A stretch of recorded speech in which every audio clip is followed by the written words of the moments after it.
All right, welcome everybody. It's so great to see all of you today. I'm Jason Hanley here at the Rock and Roll Hall of Fame, and it is always a great day when we get a chance to talk to a Rock and Roll Hall of Fame inductee.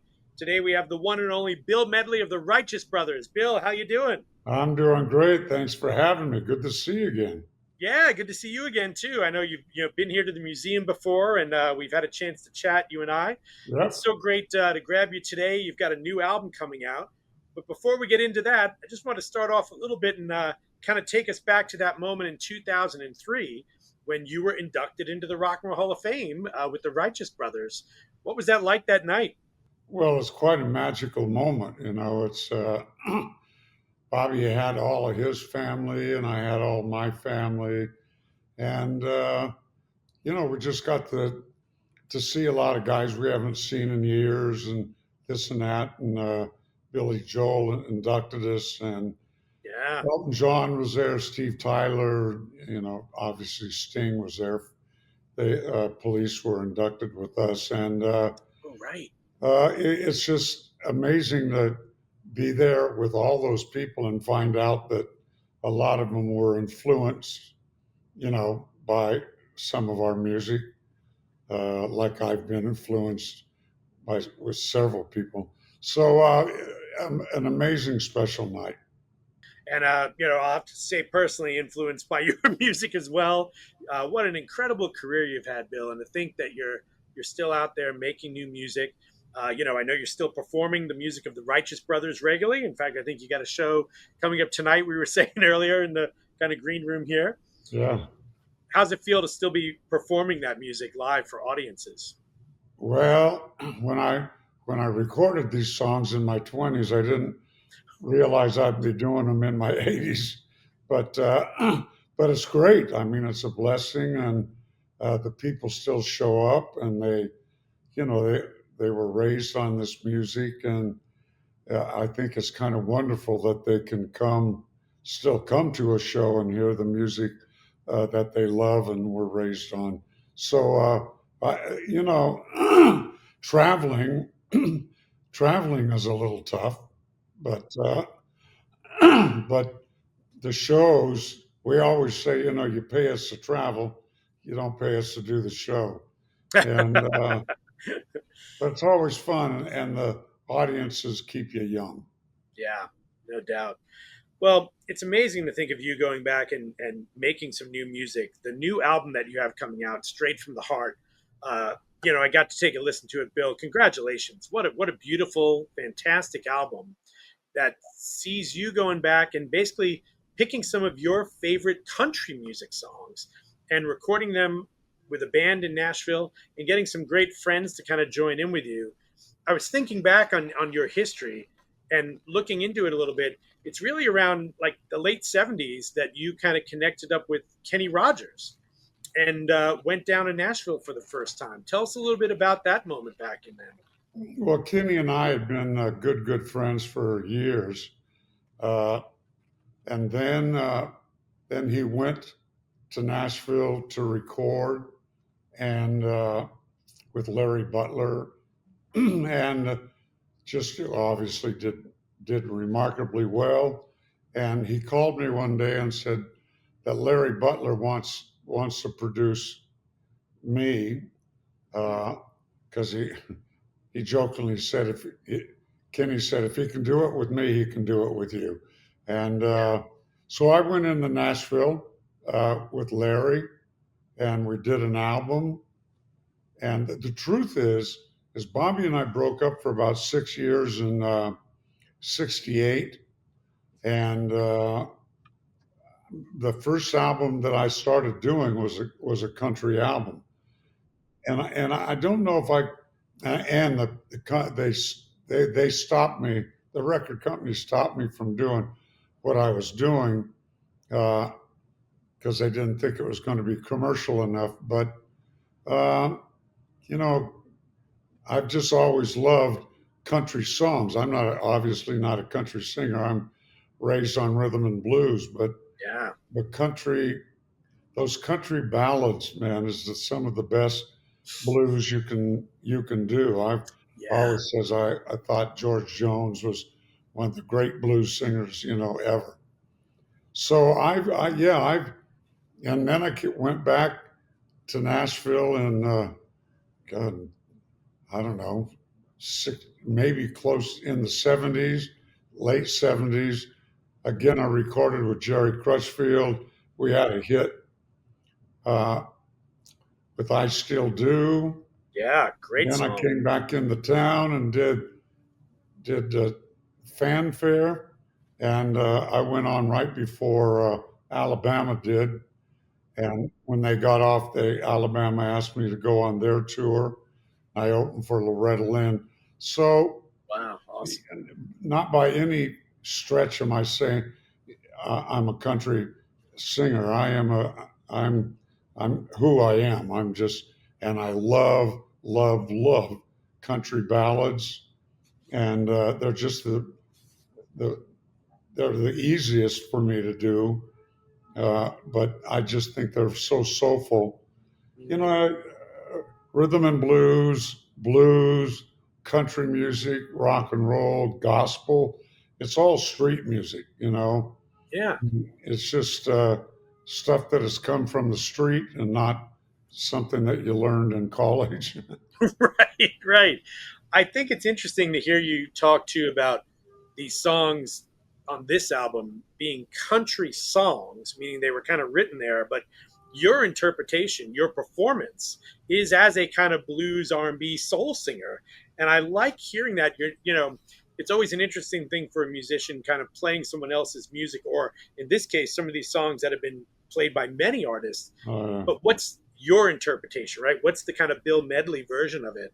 And I really love how you got to some of that. Did it take a little while for you to think, hey, I need to find the right songs, but also the right songs that are going to work for me with my voice? well, my producer Fred Mullen and myself, we knew what kind of album we were going to make, Yeah. and so he made a list of songs. I made a list of songs, and oddly enough, they were very similar. Oh, Uh, I was hesitant to do "He Stopped Loving Her Today" because that's such a George Jones kind of historic song, one of the classic, right? Yeah. classic, big time classic, and uh, I was afraid to step into into those shoes, but because I sing the way I sing, I'm not doing George Jones, obviously, Right. and and, and I kind of thought, well, we'll make the track and I'll sing it, but if I can't do it, you know, real good, then I don't want it on the album.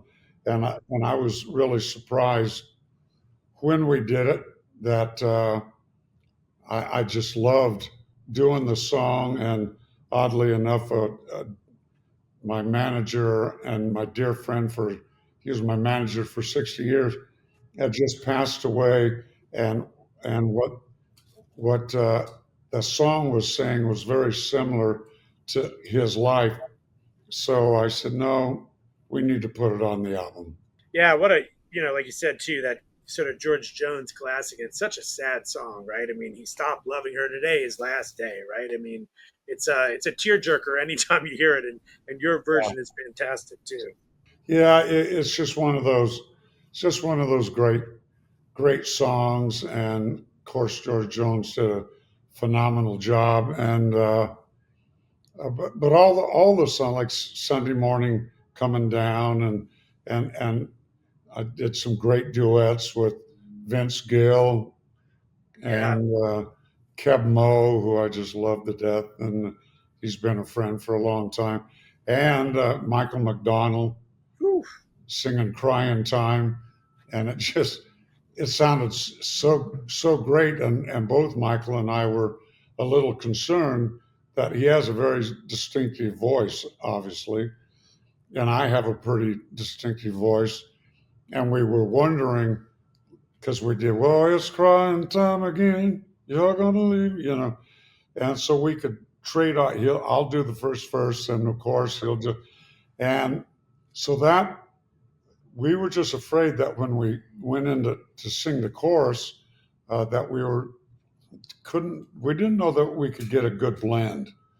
And oddly enough, it was a great blend, and it was real soulful because Mike and I were kind of raised on the same music and Ray Charles and uh, Well, that's what I was gonna say. Like, perfect song for you and Michael to do together, because of course, "Crying Time," known as a kind of country ballad, but made famous by Ray Charles. I know somebody you've often talked about loving Ray Charles, right? sure, And obviously so does Michael. So like to build that circle of a country song, Ray Charles, and the two of you, I thought it was a perfect match. yeah, it was a perfect match. I mean, it's one of those songs you say, well, let's give it a shot, and you just go, wow, yeah, that works. Yeah.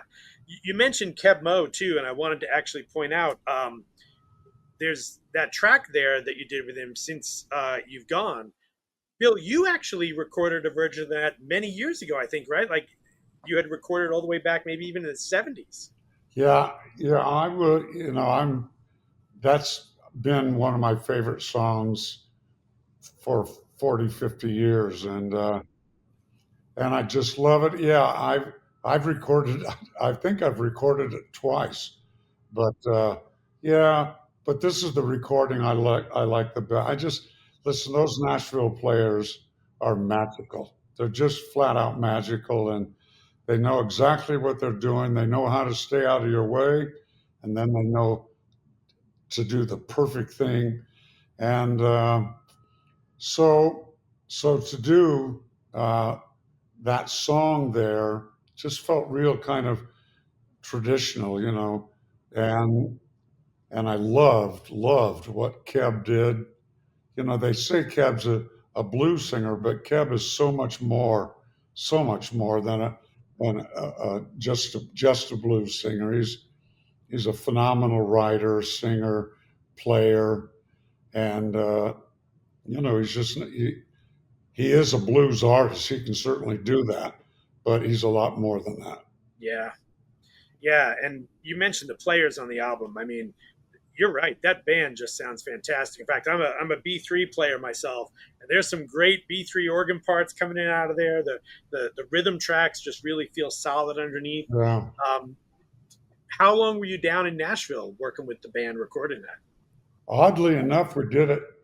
We did the tracks in 2 days. I think Wow. Wow. 2 6-hour days or 7 8 hour.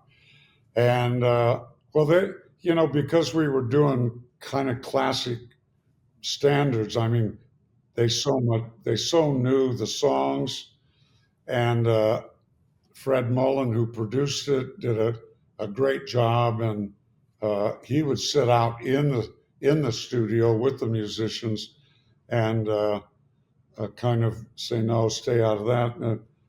And it just went. I've never been in the studio where it's gone that smooth, ever, Yeah. ever. Wow. And it was remarkable, and just so much. I've had a lot of fun over my life, but that was a lot of fun.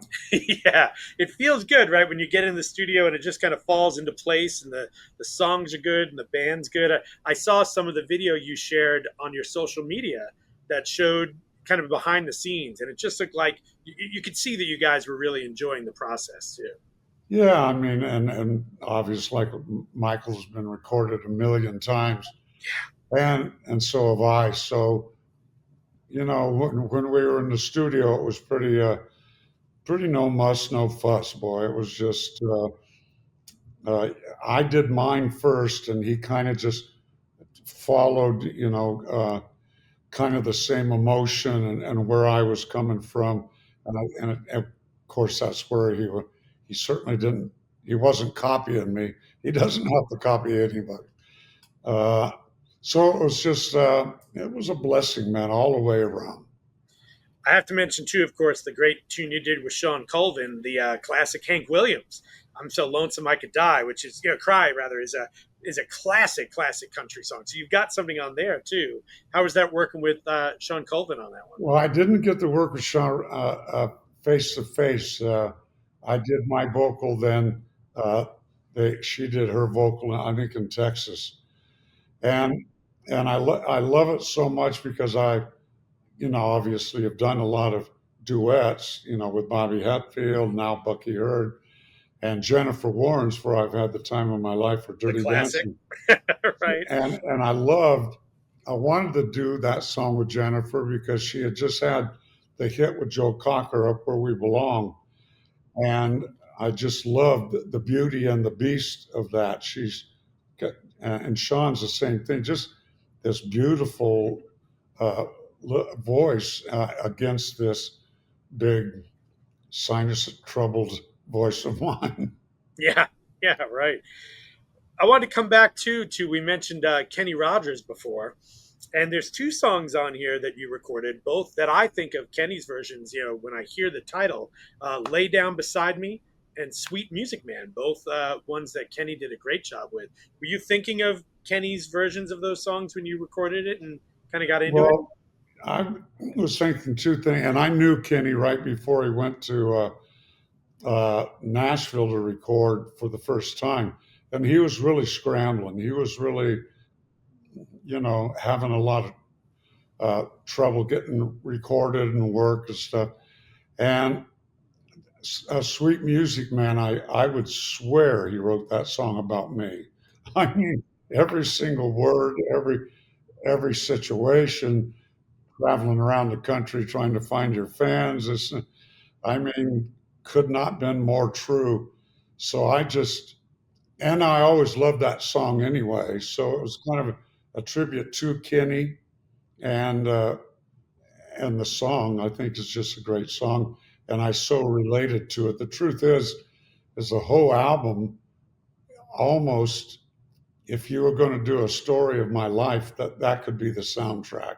Wow, yeah, Yeah, that's wild. And then I guess the other one I have to ask you about, of course, is Vince Gill.